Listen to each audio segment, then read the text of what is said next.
Le mardi 14 juin 2022 était un jour assez spécial puisque nos élèves de 3e ont pu rencontrer l'auteur ainsi que le journaliste Alexis Brocas. Celui-ci est venu au sein de notre établissement et pendant 2 heures a parlé de la littérature, de l'écriture, mais aussi de son ouvrage La honte de la galaxie que les élèves ont pu étudier notamment au travers du projet sur les book trailers initié par Madame Irat Sabal et Madame Sevilla. 2 élèves de 3e ainsi que l'auteur ont accepté de se prêter au jeu des questions-réponses pour réaliser un petit podcast. Il est temps pour moi de vous souhaiter une bonne écoute et de vous dire à très bientôt. Aujourd'hui, c'est Radio La Salle, c'est Maxence Collin et Enguerrand Duez qui vont vous présenter cette émission. Nous sommes en présence de Alexis Brocas. Bonjour. Bonjour. Donc, parlez-nous un peu de votre livre que vous avez fait, La honte de la galaxie. La honte de la galaxie. Écoutez, c'est un livre de science-fiction assez volumineux qui parle d'un personnage qui s'appelle Merima Folmelka qui lorsque le livre commence, c'est un personnage de vétéran qui est en sorte de déshérence de l'armée. C'était le corps d'armée dont elle venait et où elle a trouvé la gloire et beaucoup de désespoir aussi. Et elle est en train de s'abîmer sur une planète sans loi qui s'appelle Frontière lorsque le roman commence. Et bien sûr, elle ne va pas y rester et quelque chose va se passer qui va l'entraîner vers une assez vaste aventure qui va l'amener d'ailleurs à passer d'un bras de la galaxie à un autre bras de la galaxie. Voilà. Je vous jure. Ouais. Tout ça avec le style, par la force du stylo. Voilà. Ouais. C'est très passionnant. Qu'est-ce qui vous a poussé à avoir cette idée-là, en fait, à se dire, tiens, si j'allais faire quelque chose comme ça, enfin. Ouais. J'ai plein de choses. Beaucoup de choses m'ont poussé à écrire ça. Ça faisait très longtemps que j'avais envie d'écrire un roman de science-fiction. Et en même temps, c'est pas par là que j'ai commencé. J'ai écrit d'autres romans qui étaient plutôt des romans réalistes ou des romans fantastiques, de littérature un peu fantastique. Avant cela, parce que je voulais arriver. J'ai beaucoup de respect pour la science-fiction en fait, et je voulais arriver à ça un peu armé, en ayant déjà fait en ayant déjà fait mes preuves ailleurs. Et donc, en fait, je veux le faire depuis toujours, ce bouquin, clairement. Ça aurait pu être mon premier bouquin. Ça n'avait pas été mon premier bouquin parce que j'avais pas les épaules à l'époque pour le faire. Et j'avais l'envie, j'avais déjà le personnage, mais je me serais retrouvé coincé devant des problèmes, mais vraiment qui auraient été insolubles à l'époque. Et il m'a fallu écrire 7 bouquins pour progresser et apprendre à apprendre simplement comment est-ce que je pourrais écrire ce livre en fait, comment je trouverais les solutions techniques qui me permettraient de le faire. Et donc en quelque sorte mes autres bouquins ont été une préparation à l'écriture de celui-là. Voilà. Est-ce que cette passion pour le milieu science-fiction est liée à une œuvre que vous avez découverte durant votre enfance? Alors c'est lié à pas mal d'œuvres en fait. C'est lié beaucoup à Jules Verne que j'ai lu quand j'étais petit. C'est lié beaucoup à Ray Bradbury, l'auteur des Chroniques martiennes et de Fahrenheit 451, qui écrit une science-fiction très particulière, qui est pessimiste, qui est mélancolique, qui est poétique, qui est d'ailleurs très écrite, beaucoup plus avec une écriture à la fois très facile à lire et en même temps beaucoup plus travaillée que ce qu'on trouve d'habitude en science-fiction. Donc ouais, ça ces auteurs-là, ça a vachement compté. Puis ce qui a vachement compté aussi pour moi, c'est la lecture de Science et Vie. C'est idiot, mais moi je suis un littéraire, donc je comprends pas tous les articles de Science et Vie. Il y en a plein où je comprends rien, mais ça me fait rêver. Quand on me explique par exemple qu'un trou noir est un point dont la densité tend vers l'infini, je trouve ça ça excède mes capacités ça dépasse mes capacités de compréhension. Je peux pas le visualiser ce truc-là, et en même temps ça me fait rêver quand même. Et une chose plutôt fantastique. Exact. Voilà, c'est ça. Il y a des endroits effectivement où la science touche, comme ça touche à notre incompréhension, ça touche au fantastique. Oui. Voilà. C'est ce qui rend la chose incroyable, c'est de ne pas savoir. Exactement. Voilà, on a une espèce de barrière du réel là comme ça, et ça c'est fascinant. Alors quand vous écrivez en fait, et que c'est bien de lire des revues scientifiques, même si vous comprenez pas tout, parce que on en tirera toujours quelque chose. Par exemple, un des gros problèmes lorsque vous écrivez des bouquins de science-fiction, c'est les voyages au-delà de la vitesse de la lumière. Oui. Normalement, c'est pas possible. Okay, parce que c'est les règles du jeu dans l'espace. Le truc qui voyage le plus vite, c'est la lumière, et c'est 300 000 km à la seconde, pas plus. Mais en même temps, si vous lisez Science et Vie, vous verrez qu'il y a des scientifiques qui imaginent que, après tout, on peut déployer.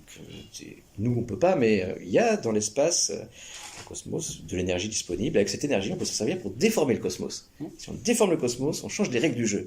Et ils imaginent un vaisseau. Alors l'explication était absolument géniale. Ils disaient voilà, si tu pousses une petite voiture avec ta main sur une nappe, elle pourra pas aller plus vite que ta main. Si en revanche tu tires la nappe vers le haut, là tout à coup la voiture elle va beaucoup plus vite. Et donc ils imaginent comme ça une sorte de vaisseau qui en quelque sorte perturberait l'espace autour d'eux et le ferait avancer et donc permettrait facile de dépasser des vitesses au-delà de la lumière. Et alors ça, lorsque je dis ça, je comprends pas complètement l'explication, elle est ultra compliquée, mais je trouve ça génial parce que ça me permet de raconter de façon un peu crédible, quelque part, des voyages au-delà de la lumière. Donc je suis obligé en plus d'inventer un moyen technique pour le faire, donc la lumière cohérente, les vaisseaux qui sont installés en traîne, comme ça, comme les wagons d'un train. Mais bon, et chaque petit truc comme ça que je mets dans mon bouquin, ça le rend plus solide. Et si vous voulez, un bouquin qu'on tire entièrement de son imagination, qui se passe dans le futur, c'est super fragile, quoi, parce que on peut très bien dire, mais non, ça c'est pas possible, et dans ce cas tout s'écroule. Et donc faut bien m'étonner, quoi. Et donc plus en fait je ramasse de données dans Science et Vie et tout ça, et plus je peux en intégrer dans mon bouquin, plus je sens que mon bouquin il commence à être concret, solide, à tenir debout, quoi. Et d'ailleurs c'est ça un livre, en fait, un bon livre. Très souvent, c'est un livre où tout est cohérent, où toutes les choses résonnent ensemble. Où vous prenez un petit morceau, ça pourrait être un résumé de l'ensemble, et tout ça marche, tout ça est cohérent, et c'est ce qu'on cherche à faire. Et les données scientifiques, c'est une bonne façon de le faire, quoi. Ouais. Même si je les comprends pas toutes, hein, clairement. Je serais un gars foutu mais je peux rêver là-dessus. Ouais. D'accord. Est-ce que ça vous est déjà arrivé que pendant la création d'un livre, vous demandez de l'aide à une personne pour l'inspiration ou des choses techniques? Alors non, ça m'est pas arrivé, mais j'ai pas fait comme ça. Parce que j'imagine que c'est moi qui dois trouver la solution quand même. Cela dit, le bouquin à 8 000 euros dont je vous ai parlé tout à l'heure, là en fait l'éditeur il me fait signer, donc j'ai gagné l'argent alors que j'avais rien écrit, et en fait j'ai commencé à écrire. Le bouquin fait 3 parties, et à la fin de chaque partie j'allais voir l'éditeur, parce que quand même je me disais si jamais je me plante complet et que voilà quoi, voilà que je trouve à 90 000 euros, bref, non, et donc j'allais voir l'éditeur en gros chaque fin de partie, et on discutait de la suite.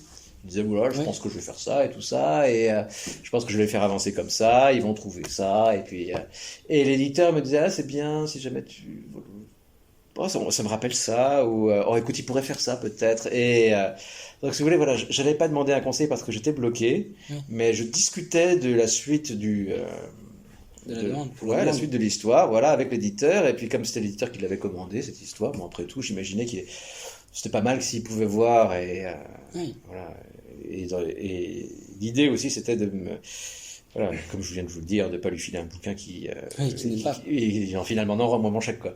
Et voilà, parce que non, ça c'est plus possible. Et donc voilà. Donc il m'est arrivé de faire comme ça, et puis sinon je prends des conseils aussi, mais une fois que le bouquin est fini, quoi, la première version du bouquin est finie, mon éditeur va me dire écoute, ça tu pourrais faire mieux, je pense, et j'ai une petite idée, peut-être pense à ça, réfléchis à ça. Il va jamais me l'imposer. Il va jamais me dire faut que tu fasses ça, mais il me dit ouais, réfléchis à ça. Très souvent, d'ailleurs, ça aussi c'est un truc marrant, les bons éditeurs, on les reconnaît parce que quand on écrit, si vous voulez, il y a un tel moment où on se dit bon, là c'est moins bien, là ce passage-là il est moins bien, mais c'est pas grave parce qu'en haut c'est bien, en bas c'est bien, donc ça va passer. Ça va passer. L'éditeur il dit ouais, il regarde, il dit c'est marrant, là c'est moins bien, en haut c'est bien, en bas c'est bien, là c'est moins bien. Tu te rends pas compte? Et en fait, le truc c'est que quand on le fait, on s'en rend compte, on dit bon, c'est bon, et ensuite, allez, on avance et tout ça. Et l'éditeur, c'est celui qui identifie exactement les endroits où vous avez fait ça, quoi. Mais bon. Et alors j'en ai un qui est vraiment super fort, c'est incroyable, c'est magique. Le type, il voit tous les endroits où je sais que c'est faible. Et il me le dit pas gentiment, il aime beaucoup ce que je fais, mais il me dit très violemment. Comment t'as pu faire ça? Comment après avoir écrit ça, t'as pu écrire ça? Et voilà. Et voilà. Je pensais que ça. Non. Et voilà. Lis-le à haute voix. Non, j'ai pas envie. Si, lis-le à haute voix, tu vas voir. Et on le lit à haute voix, je me rends bien compte que ça déconne. Et là, t'entends. Là. Ça, faut toujours un avis extérieur Ouais. pour comprendre en fait qu'on Ouais, il y a bien sûr, un petit bien détail. sûr. Parce que des fois, c'est juste un petit détail qui peut Exactement, ça. rendre la chose un peu, Ouais. un peu moins intéressante. Enfin, Ouais, parfois, il suffit pas de grand chose, il suffit d'un changement de point de vue, ou il suffit même d'enlever. C'est idiot, mais voilà, dans ce cas-là, il vaut mieux enlever. Et, ouais, alors, mon éditeur, en plus, enfin, j'en ai plusieurs. J'en ai un pour la littérature adulte et un autre pour la jeunesse. Celui pour la jeunesse, il est très cool, Oui. il a tendance à bien aimer a priori ce que je fais, il me demande pas beaucoup de choses, etc. Celui pour les adultes, alors il me dit, ouais, il me dit non, c'est super ton livre, c'est super, vraiment c'est un très bon livre. Maintenant, je te le dis qu'une fois. Oui. Maintenant, pourquoi t'as fait ça? Pourquoi t'as fait ça? Ouvre page 33. Regarde deuxième paragraphe, comment t'as fait ça? Non, et on essaie de s'expliquer. Non, c'est bon là, je te connais, Oui. c'est bon. Il est impétueux parce que vous Ouais. avez fait des belles choses avant Ouais, et quand puis- vous faites une petite erreur, vous Ouais. allez le faire remarquer. Exactement, puis il aime bien, donc il en parle. Et effectivement, le fait qu'il dise qu'il aime bien une fois, ça fait passer toutes les horreurs qu'il va dire après, hein, parce que franchement, Oui. parfois il peut être très cruel. Et en même temps, il est très cruel exprès, parce que c'est un piqué au vif. Il y en a tellement. Je sais, c'était dans un bouquin, j'ai raconté une scène où je m'étais basé sur une histoire d'amour très malheureuse que j'avais vécue. Et un truc vraiment, une histoire d'occasion manquée, mais un truc qui m'avait déchiré le cœur à l'époque, où je devais avoir votre âge. Et je l'ai écrit, et quand je l'ai écrit, j'étais super ému par le truc.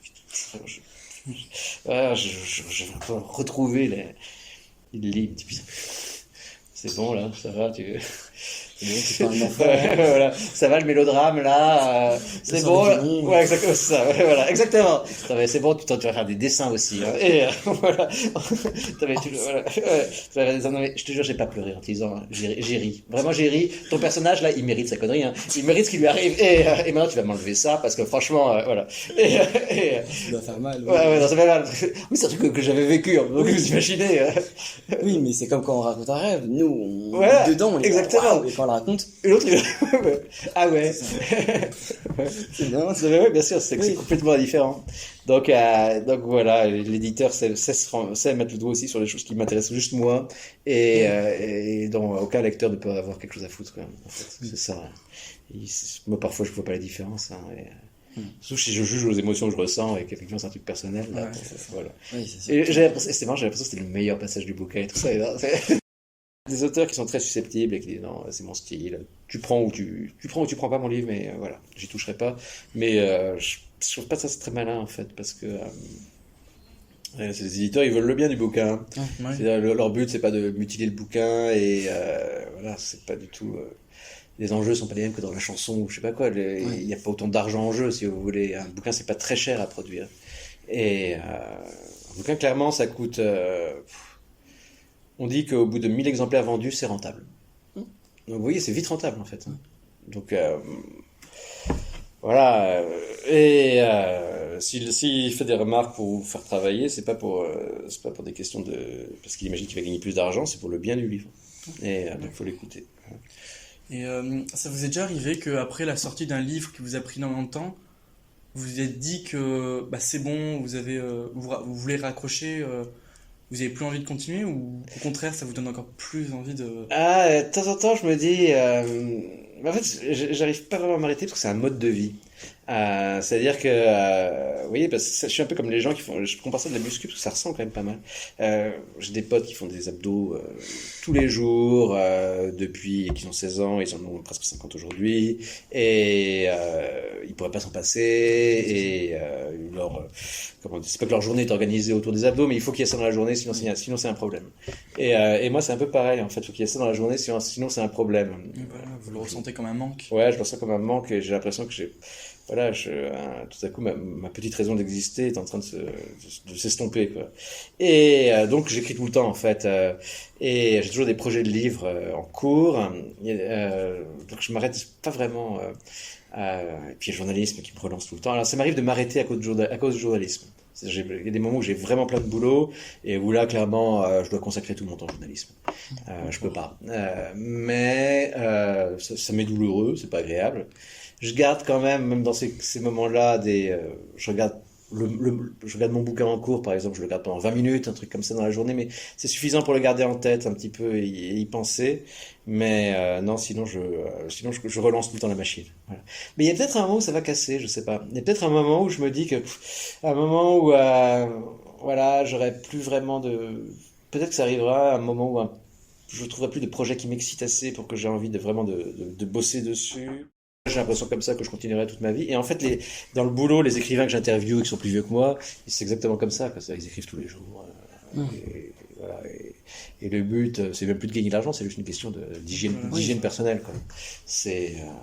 Oui. Ouais, j'ai besoin de le faire, voilà. Il y a un écrivain, Samuel Beckett, quand on lui demandait pourquoi il écrivait, il répondait bon qu'à ça. Mais effectivement, il était bon qu'à ça. Et il disait un autre truc bien, Samuel Beckett, quand il demandait de parler de son écriture. Qu'est-ce que c'est l'écriture pour lui? Il disait c'est échouer. Alors, on essaye et on échoue. Puis après, on essaye mieux. Et du coup, on échoue mieux. Et, et effectivement, ce qu'il veut dire par là, c'est que ce qu'on écrit n'est jamais à la hauteur exactement de ce qu'on rêve. Oui. Voilà. On rate toujours quelque part l'œuvre qu'on veut faire, mais on s'en rapproche. On échoue mieux. Et quelque part, cette citation qui est terrible, en fait, elle est optimiste. C'est ça que je cherche à faire, en fait. Je cherche à mieux rater mes livres, en quelque sorte. Voilà, pour se rapprocher de quelque chose que j'atteindrai jamais. Et donc c'est pour ça que je vais continuer à écrire toute ma vie, parce que je l'atteindrai jamais, donc voilà. Mais je m'en rapprocherai, j'espère, de plus en plus. Voilà, j'échouerai de mieux en mieux, comme dit Beckett. J'aime bien cette idée. Ouais. Et parmi tous les styles de livres que vous avez fait, donc la science-fiction, plein de trucs du genre, est-ce que vous avez déjà voulu parler de vous-même, de votre aventure? Alors je l'ai fait un petit peu dans un bouquin alors je parle de moi et aussi du milieu dans lequel j'ai grandi, qui est donc la grande bourgeoisie de la banlieue ouest parisienne. Moi j'ai grandi dans une ville qui s'appelle Saint-Cloud. Effectivement là c'était... Alors je voulais raconter ce milieu-là, qui est quand même très particulier. Raconter un certain nombre de mes amis, dont un qui est mort, et raconter effectivement ce que j'étais à l'époque. J'ai voulu raconter tout ça, et donc et en même temps je voulais raconter mes parents aussi, et les rêves qu'ils avaient à cette époque-là. Pourquoi est-ce qu'ils sont allés s'installer dans cette banlieue? Parce que ça correspondait à une espèce de rêve que tout le monde avait à l'époque, en fait, le rêve de la maison. Oui. Il y a une époque où tous les pubs montraient des maisons avec des jardins. Oui. Et c'était là où il fallait vivre. Et le bonheur, c'était ça. Et c'était l'époque où on se disait tous les Français vont être propriétaires un jour. Et donc voilà, le grand rêve, c'était la maison avec jardin. Et je comprends en même temps ce rêve, je l'ai moi-même. Aujourd'hui, j'ai un gamin, j'aimerais bien qu'il ait un jardin pour courir. Et donc voilà, je voulais raconter tout ça dans un bouquin, et effectivement ça parlait quand même pas mal de moi, de l'écriture, de mes misères ou de mes bonheurs, plutôt mes misères. C'est plutôt ce qu'on raconte en général, c'est plutôt ce qu'on garde d'ailleurs. Et voilà, il s'est passé ce qui se passe souvent avec les livres qui parlent de choses réelles et qui sont pas très distantes. C'est-à-dire que ça a plu à un tas de gens proches de moi, et ça a beaucoup déplu à un tas de gens proches de moi aussi. Voilà, qui m'ont voulu d'avoir raconté des trucs, simplement. Et bon, encore une fois, quand on écrit des livres, faut pas avoir peur de ce que vont dire, de ce que va dire Madame Michu. Hein, voilà, c'est vrai. Si on commence à écrire en se disant, mais la tante machin va être très vexée si je raconte ça. On ne sait rien écrire. Hein, voilà. Oui. On n'a rien à foutre de la tante machin. On veut que le livre soit bon. C'est tout. Et tout est bon pour le livre. Ouais, tout est bon pour le livre. Ouais. Et c'est là où effectivement les auteurs sont un peu inhumains. Il y a un côté un peu flippant et en même temps je le fais moi-même. Voilà, il y a un moment où tout est bon pour le livre. Il y a un moment où il faut et ça vaut de se brouiller avec des gens de son entourage, etc. Mais c'est terrible, hein, parce que moi je l'ai fait, je savais que ça allait être comme ça, j'imaginais pas que ça allait être comme ça à ce point-là. C'était devenu dingue. Voilà. Mais il y a des gens de ma famille qui en parlent encore de mon bouquin, c'était il y a 8 ans. Donc, vous voyez. Mais bon, faut le faire. Ouais. Faut oser. Ouais, faut oser. Ouais. Et puis bon. Ouais, puis voilà. Ça passe ou ça casse, c'est ça. Et puis c'est eux qui reçoivent, et puis tout livre qui se passe un peu dans le réel déclenche ce genre de réaction. Ouais. Et moi, ça a déclenché des réactions très fortes parce que simplement ça concerne des gens qui qui lisent pas, qui sont menacés par ça, et en même temps, et puis qui se rendent bien compte qu'ils ont une vie très privilégiée, qu'ils l'ont pas mérité, parce qu'ils sont juste, le truc qu'ils ont fait, c'est juste naître, et voilà, ils sont nés au bon endroit, dans la bonne famille, etc. C'est un truc qui m'a vachement choqué dans ce milieu-là, c'est le grand mépris de gens qui travaillent pas, qui n'ont pas fait d'études pour des gens qui travaillent. Ouais. Voilà, t'es né, t'as un nom, tu as un patrimoine immobilier, tu fais rien, ou t'as un boulot qui est un prétexte. Et ton boulot, c'est d'aller dans des soirées avec un carnet d'adresses et de vendre des vins prestigieux, par exemple, mais bon, c'est un prétexte. Et voilà, et tu te permets de mépriser des gens qui sont cadres chez, je sais pas, chez Renault, et qui bossent comme des malades, et qui rament pour payer les traites de leur maison, etc. C'est ça, ouais. Voilà, je trouve ça dingue. Et donc ça, j'en ai mis quelques caisses là-dessus, et coincé. Et après, il faut rétablir la vérité. Hein. Ouais, puis c'est même pas la vérité, c'est mon point de vue, quoi. Et puis c'est vrai, si on met du point de vue des faits, si on se limite aux faits, les faits sont cela. Donc voilà. Et d'ailleurs, c'est une façon aussi, c'est bien plus terrible d'ailleurs pour une personne en texte de ne pas la juger, mais juste de montrer les faits nus, son action toute nue en quelque sorte, et de laisser le lecteur en tirer une conclusion morale, parce que on croit beaucoup mieux aux idées, ça aussi c'est intéressant, on croit beaucoup mieux aux idées qu'on se fait soi-même plutôt qu'aux idées qu'on nous souffle. Et en littérature ça marche beaucoup mieux, donc c'est pas mal de pas juger ces personnages et de les montrer agissants et de laisser le lecteur sur son jugement. Et là dans ce cas-là c'était ravageur le jugement, donc forcément ça coinçait.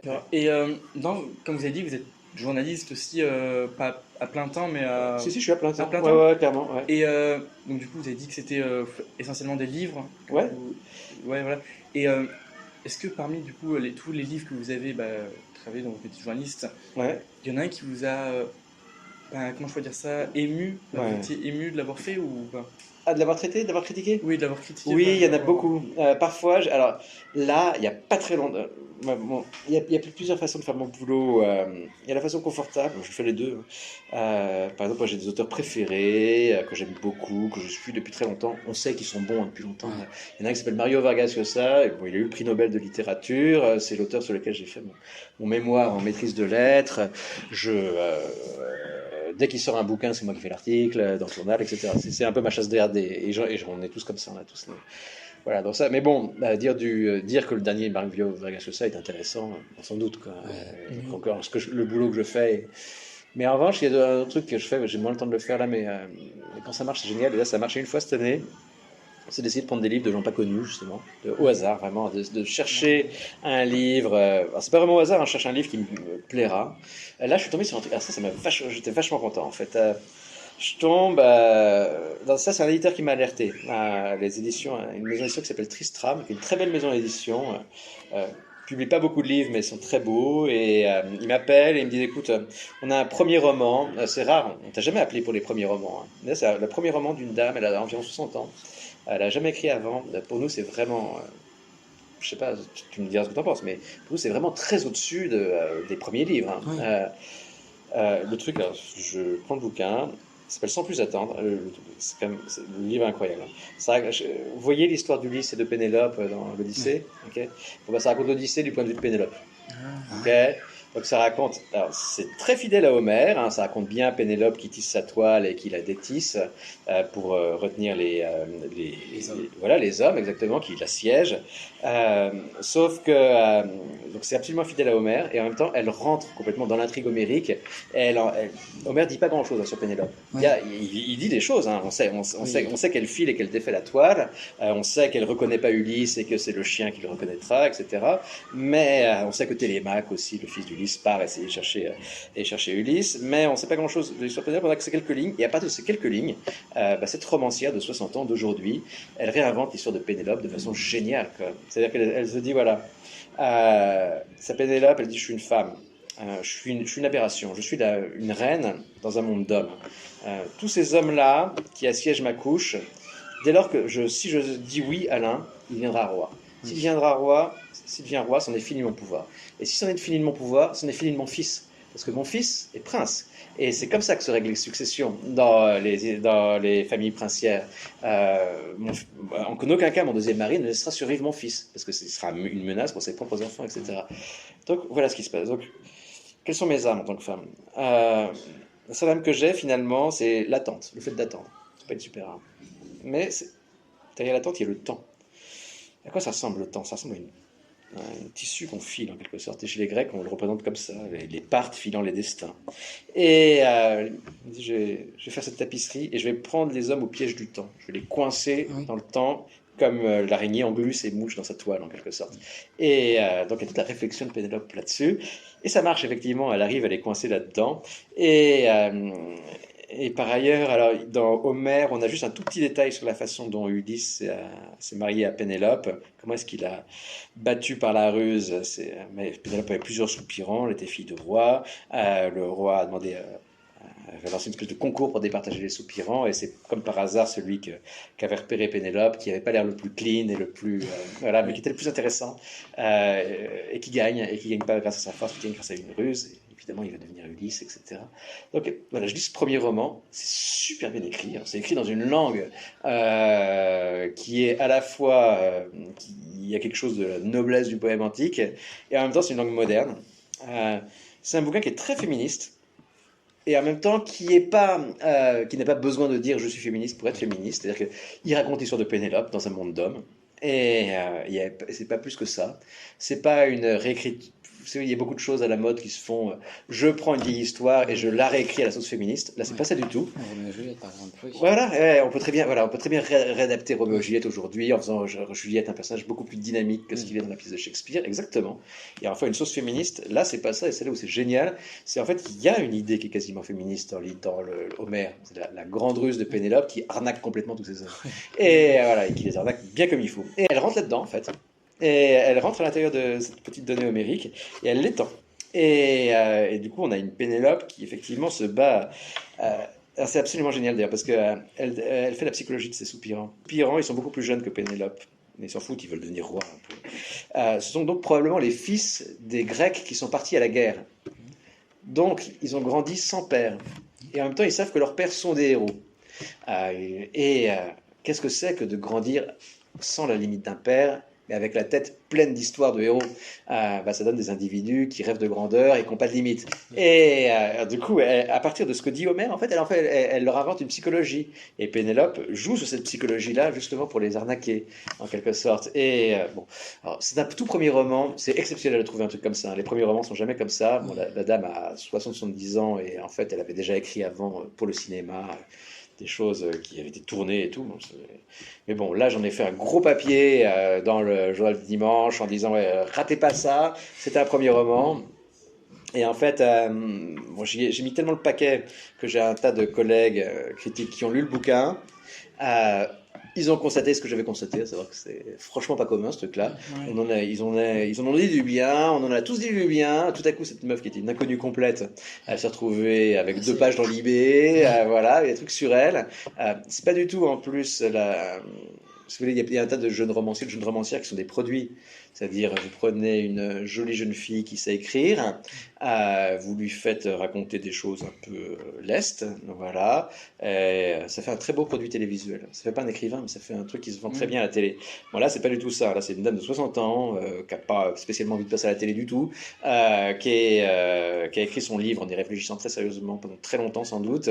Le livre super, on l'a tous dit du bien et le bouquin a eu un énorme succès en fait pour un premier roman.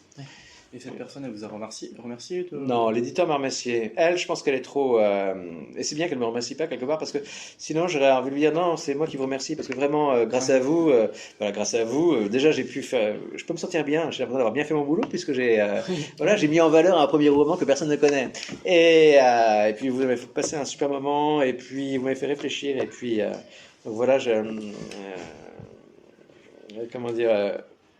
Alors, il y a des auteurs qui remercient, hein, mais après, moi, je sais jamais quoi leur dire.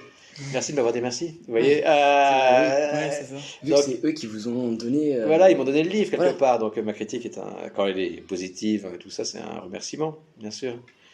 Et voilà, ce livre-là, sans plus attendre de Sylvie Durastonti, c'est un livre qui va durer un peu, quoi, qui va marcher. Enfin, il a déjà marché. Ouais. C'est-à-dire qu'il s'est vendu à peu près 20 fois ce qu'il aurait dû se vendre normalement. Donc, ouais. Et à la place d'être journaliste, vous Ouais. avez eu d'autres idées de métier en tête? Alors j'aurais adoré être prof.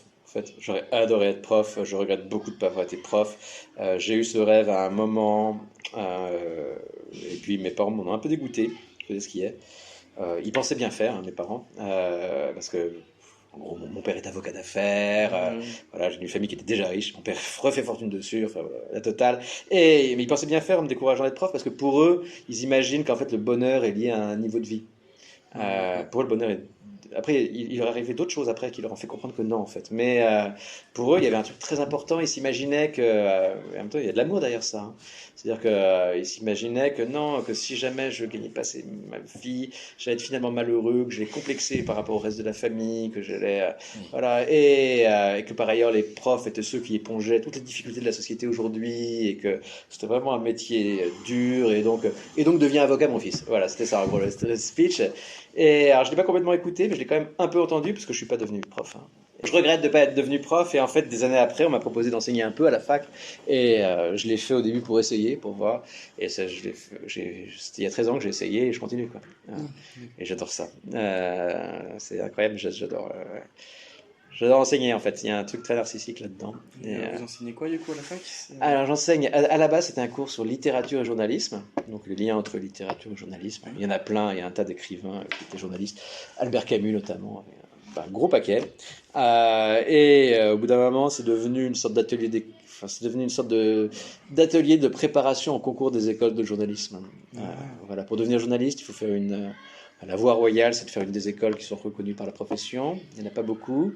Elles prennent très peu de monde. Il y a beaucoup de candidats. C'est des concours qu'on passe en gros après la troisième année de fac. Et il y a beaucoup de candidats. Et donc, effectivement, c'est l'angoisse.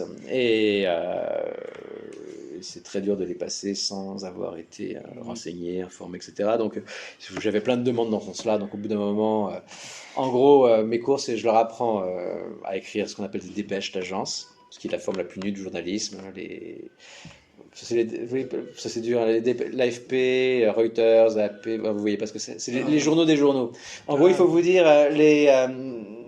vous ouvrez Libé, il y a des infos qui viennent du Venezuela, des infos qui viennent du Groenland, des infos qui... Et ouais, Libé a pas des moyens de payer un journaliste au Venezuela, un journaliste au Groenland, et qui écrivent un article par an, chaque fois il se passe un truc. En revanche, donc ils s'abonnent à des trucs qui s'appellent des agences de presse, qui, elles, sont des organismes qui entretiennent des réseaux de correspondants. Oui, des agents partout. Voilà, exactement. Ils ne sont pas forcément journalistes d'ailleurs, hein, mais donc ils font un peu journaliste quand il se passe un truc. Ou alors ils sont journalistes locaux. Ils sont journalistes, je sais pas, pour Sud-Ouest par exemple. Et en même temps, quand il se passe un truc d'importance nationale, là ils font des trucs en plus pour les agences. Et voilà, et donc les agences de presse. Voilà. Est-ce que vous auriez un conseil pour quelqu'un qui aimerait écrire un livre? Alors, ne pas croire en l'inspiration. Ça existe, l'inspiration, c'est vrai. Mais ne pas y croire, c'est important. Parce qu'en France, on a cette idée qui est une mythologie. C'est les écrivains qui vous en fait croire ça. En fait, les écrivains en France, ils racontent que, en gros, ils écrivent quand le génie leur tombe du ciel. C'est-à-dire que, voilà, durant les journées, ils se promènent, ils ont une vie esthétique intéressante, ils lisent et tout, puis tout à coup, paf, l'inspiration les foudroie, alors vite ils vont se mettre à bosser, ils vont écrire un truc, et puis l'inspiration s'arrête, alors ils vont arrêter d'écrire jusqu'à ce que l'inspiration revienne. En fait, alors ça c'est pas, si on croit à ça, on risque vraiment de se planter au début, on risque de pas faire son apprentissage simplement. Écrire, c'est d'abord une discipline, c'est d'abord tous les jours. Et vraiment, il faut au moins y penser tous les jours et il faut essayer d'écrire tous les jours. Il y a un écrivain que j'aime bien qui s'appelle Jack London qui, justement, lisant l'interview d'un écrivain français qui disait qu'il n'écrivait que lorsque tout était favorable et tout ça. Il disait, ouais, c'est bizarre cette histoire d'inspiration. Moi, l'inspiration, je sais pas ce que c'est. Je sais pas ce que c'est, mais tous les jours, je me mets devant ma machine à écrire et je tape en essayant de chercher ce que c'est que l'inspiration. Et je cherche ce que c'est que l'inspiration, puis au bout d'une journée, j'ai pas trouvé ce que c'était que l'inspiration, mais en tout cas, quand je lis ce que j'écris, ce que l'autre mec a écrit là, sous l'effet de son inspiration, il n'y a pas beaucoup de différence. Hein. Et voilà, et il a raison en un sens. C'est le travail qui... si vous voulez, il y a un moment, en fait, il y a un moment où j'ai eu des difficultés dans mon boulot. Je suis passé d'un métier à un autre, en fait, de journaliste sportif à journaliste littéraire, et une petite année de flottement. Pendant cette petite année, j'écrivais beaucoup. Et j'écrivais beaucoup à la discipline, et c'était laborieux, c'était pas très bien ce que je faisais, hein, ça avançait pas très bien, etc. Et puis tout à coup, un jour, je me suis réveillé avec une histoire dans la tête, qui avait rien à voir avec le livre que j'écrivais, et je me suis mis à l'écrire. Et effectivement, là, j'étais inspiré, je le voyais bien, parce que euh, comment dire, j'écrivais une phrase, et toutes les phrases suivantes me venaient. J'écrivais très vite les phrases suivantes. Puis après, c'était des paragraphes entiers qui me venaient. Donc j'écrivais très vite les paragraphes, faut pas les oublier. Puis après, c'était carrément des gros passages qui me venaient. Alors j'ai continué comme ça. Et en fait, ce truc-là, c'est la première fois que j'ai eu ce gros coup d'inspiration. Ça a duré du matin à 8h jusqu'à la nuit 4h du matin. Et j'ai écrit comme ça 3-4 petites histoires à la suite, qui ont été d'ailleurs mes premiers textes publiés comme par hasard. Mais pour arriver à ça, pour arriver à ce truc-là, il a fallu que je me saoule pendant 1 an sur un autre bouquin. Et voilà. Et au bout d'un moment, ça s'est débloqué. Et puis voilà. Et aujourd'hui, en fait, alors je recherche ces moments-là, ces moments où l'inspiration est facile, mais aujourd'hui, je suis jamais vraiment complètement bloqué. Je suis toujours un petit peu inspiré quelque part.